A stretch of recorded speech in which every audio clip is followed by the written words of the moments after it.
مساء الخير مشاهدينا، أنا حنان جيلاني وأقدم لكم أخبار العاشرة كالعادة دائما. نبدأ بالعناوين. إريتريا تشارك في اجتماع وزراء خارجية دول عدم الانحياز في أذربيجان. وزارة الزراعة تعقد ورشة عمل حول التعريف والتشجيع بزراعة المدن. تدريب 196 موظفا في مركز مصوع للتدريب المهني. قصف إسرائيلي على بلدة حدودية لبنانية ردا على إطلاق صاروخ. واشنطن تتهم إيران بمحاولة الاستيلاء على ناقلتي النفط بمضيق هرمز.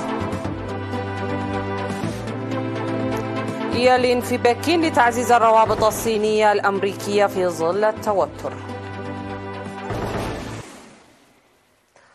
تشارك إريتريا في اجتماع وزراء خارجية الدول عدم الانحياز في باكو الأذربيجانية. وفي كلمة أمام الاجتماع المنعقد تحت شعار متحدون وصامدون في مواجهة التحديات الناشئة، دعت مندوبة إريتريا في الأمم المتحدة السفيرة صوفيا تسفماريام دول حركة عدم الانحياز لتأكيد سيادة واستقلال وسلامة أراضي الدول الأعضاء ومنع التدخل في الشؤون الداخلية لها، والحفاظ على المساواة واحترام مبادئ ميثاق الأمم المتحدة بهدف تأمين عالم مستقر.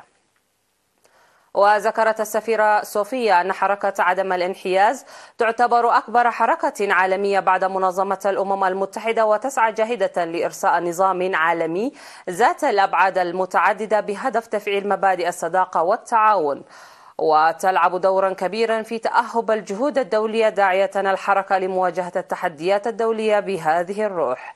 وأشارت إلى أن القضية الأخرى التي ظلت تقلق العالم هي النظام العالمي السائد الذي يعارض العدالة ولا يراعي التوازن، موضحة بأن كل الدول سواء أكانت الدول الصغرى أم الكبرى، وكذلك من حيث التفاوت الاقتصادي والاجتماعي والسياسي وغيره، لها حق تمثيل متساو في المحافل الدولية، وأن حركة عدم الانحياز يجب أن تتحرك بجدية في هذا الشأن. في الختام قالت السفيرة صوفيا إن التحديات الجسامة التي تشهدها منطقة القرن الأفريقي والعالم جراء سياسات الهيمنة والاستقطاب والضغوط المتمارس تستدعي تطوير عمل الدول حركة عدم الانحياز وتعزيز تنسيقها المشترك من أجل بناء عالم أكثر أمنا يسودها السلام والتعاون، قائم على احترام سيادة الدول واستقلالها وعدم التدخل في شؤونها الداخلية. وقالت إن أهم مبادئ حركة عدم الانحياز كانت نظام القطب الأوحد خلال 10 سنوات من الأسباب الرئيسية للصراعات والمواجهات.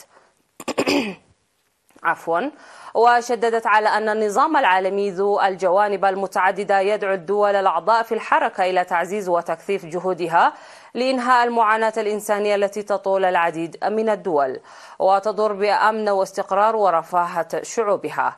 هذا وانضمت إريتريا إلى هذه الحركة التي تضم 120 دولة كاملة العضوية عام 1995.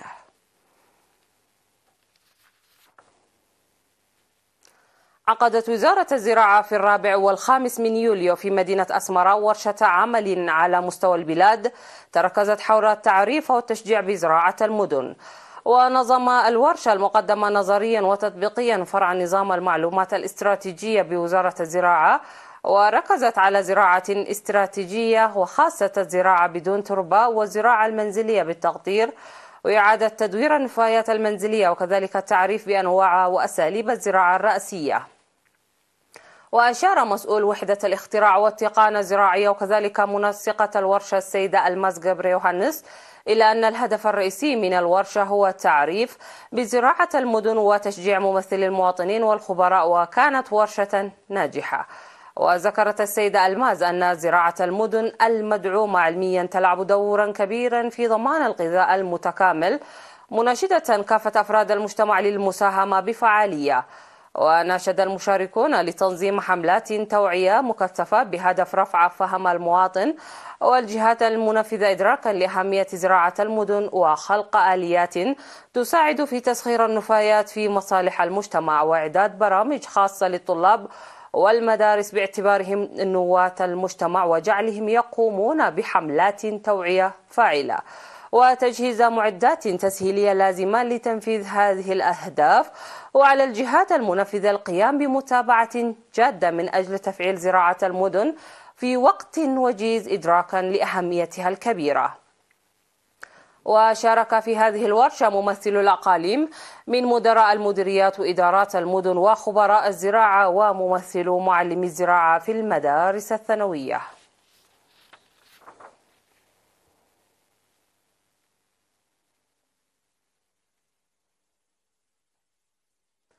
خرج مركز مصوع للتدريب المهني خلال 4 يوليو 196 موظف قدموا من 60 مؤسسة، وذلك بعد أن تلقوا دورات تدريبية في مجالات الإلكترونيات والكهرباء وتقنية الحاسوب الأساسية ومد شبكات الحاسوب ونظام التبريد وأعمال الحداد امتدت ل6 أشهر. وذكر مدير المركز المهندس الرفاين بين أن الكونفدرالية تسعى جاهدة لنشر وتوسيع البرامج الجارية لتطوير قدرات الموظفين إلى كافة المناطق بما يتماشى مع البرامج الوطنية لتطوير القدرات البشرية، مشيرا إلى أنهم ينشطون بالتنسيق مع شركاء العمل المواطنين لتفعيل أعمال المركز. وثمن مسؤول التعليم في إقليم شمال البحر الأحمر الأستاذ رشيد محمد عثمان أعمال المركز الفاعلة المقدمة لتطوير القدرات المهنية للشباب الموظفين وتعزيز معارفهم بأعمال تطبيقية. وذكرت ممثلة الخريجين أن المعرفة النظرية والتطبيقية المكتسبة ترفع من قدراتهم مما يعزز ذلك إنتاجاتهم. وناشد المدير التنفيذي لإدارة إقليم شمال البحر الأحمر السيد كبرم عند ميكائيل لخلق بيئة صلبة تسهم في إجراء تقييم مستمر للدورات المقدمة بهدف زيادة فعاليتها. في الختام تفقد المشاركون أعمال الحدادة والنجارة والمعدات الإلكترونية المنجزة عن طريق الدارسين. وحضر المناسبة قائد القوات الجوية الإريترية العميد تخلاي هبت السلاسي ونائب رئيس الكونفدرالية الوطنية للعمال السيد كبر أب كيدانة ورئيس المجلس الشعبي في إقليم شمال البحر الأحمر السيد إبراهيم علي الشيخ.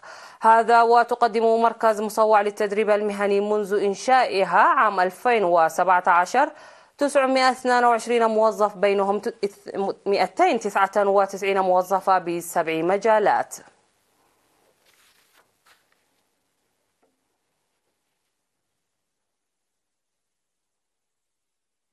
في إطار الدعم والمساعدات المقدمة لإعالة أسر الشهداء والطلاب المحتاجين، تم التبرع بأكثر من 11,000 دولار و637 ألف جنيه جنوب سوداني وحوالي 43 ألف نقفة وغيرها من المساعدات.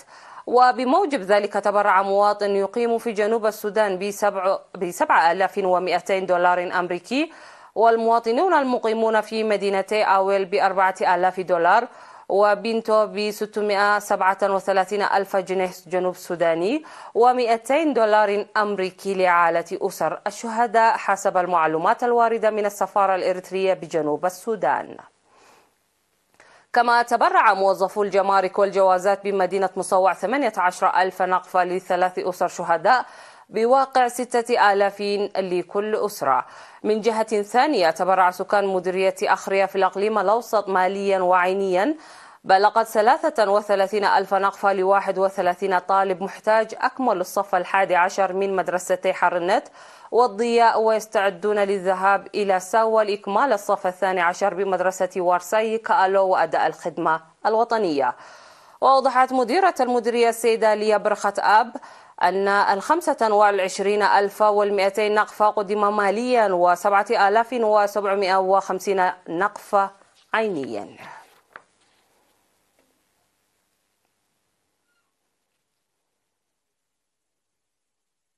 فاصل ونعود لمتابعة الأنباء على الصعيد العالمي، رجاء ابقوا معنا.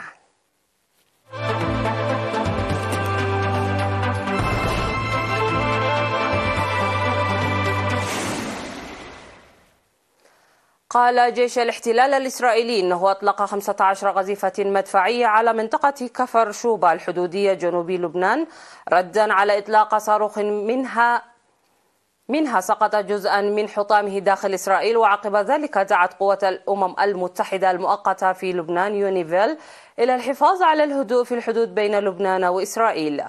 ونقلت وسائل إعلام إسرائيلية عن مصادر أمنية قولها إن الصاروخ الذي انطلق من لبنان أطلق بوساطة راجمات قصيرة المدى، لذلك لم يتم رصده. وذكرت وسائل الإعلام الإسرائيلية أن التقديرات في إسرائيل تشير إلى أن تنظيما فلسطينيا وراء إطلاق الصاروخ من لبنان.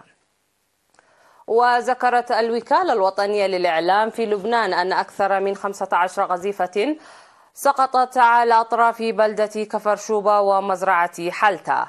وقالت قوة اليونيفيل في لبنان إنها تجري تحقيقا فيما جرى، ودعت كافة الأطراف إلى ضبط النفس والامتناع عن القيام بأعمال قد تفاقم الأوضاع، مضيفة أنها أجرت اتصالات مع المسؤولين اللبنانيين والإسرائيليين لمنع أي تصعيد إضافي في المنطقة الحدودية.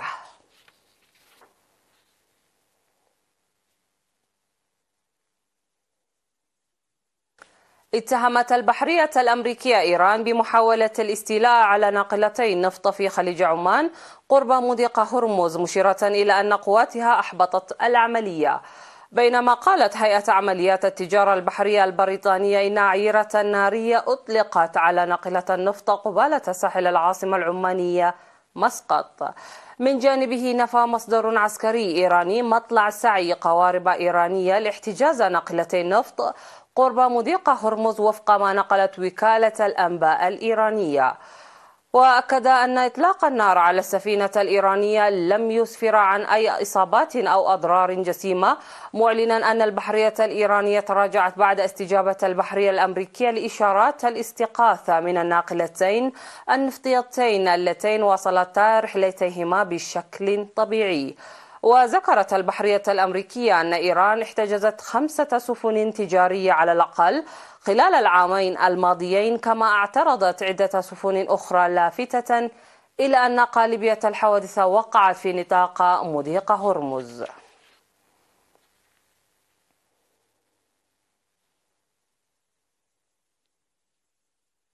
وصلت وزيرة الخزانة الأمريكية جانيت يلين إلى بكين في زيارة تهدف إلى تعزيز التواصل بين البلدين وتهدئة العلاقات في ظل التوتر المتزايد بين القوتين التجاريتين الكبيرين. والزيارة هي الأولى ليلين إلى الصين منذ تعيينها في منصبها، وتأتي بعد بضعة أسابيع من زيارة لوزير الخارجية أنتوني بلينكن. وأبدت يلين في السابق نيتها زيارة الصين، غير أن المشروع أحيط بشكوك مع عودة التوتر بين البلدين في مطلع العام بعدما رصدت الولايات المتحدة منطاد مراقبة صينية فوق أراضيها واسقطتها. وستسعى يلين خلال زيارتها لتعزيز التواصل بين البلدين وتفادي سوء الفهم المتبادل وتوسيع التعاون حول مواضيع على ارتباط بالاقتصاد العالمي والاحترار وأزمة الديون في الدول الناشئة والنامية بحسب ما أفادت الوزارة.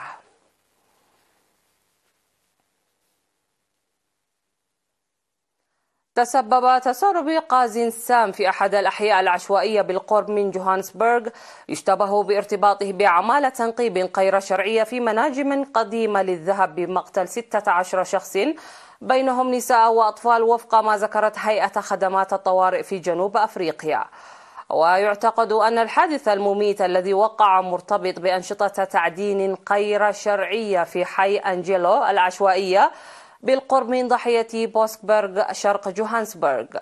وصرح المتحدث باسم خدمات الطوارئ لوكالة الأنباء الفرنسية من موقع الحادث بأن هناك 16 ضحية في الموقع تأكدت وفاتهم، وتمكن المسعفون من إنعاش البعض الآخر الذين جرى نقلهم إلى المستشفى. ومع معدل بطالة قياسي يصل إلى أكثر من 32%، تعد جنوب أفريقيا معقلا لآلاف عمال المناجم غير الشرعيين.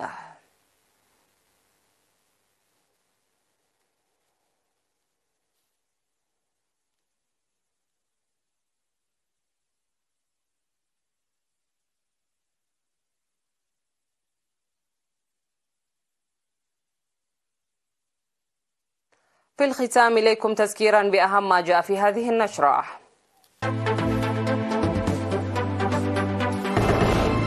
إريتريا تشارك في اجتماع وزراء خارجية دول عدم الانحياز في أذربيجان.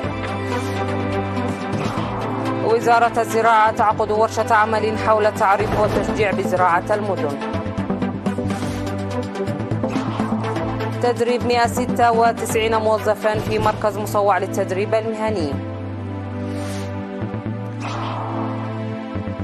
قصف إسرائيلي على بلدة حدودية لبنانية ردا على إطلاق صاروخ.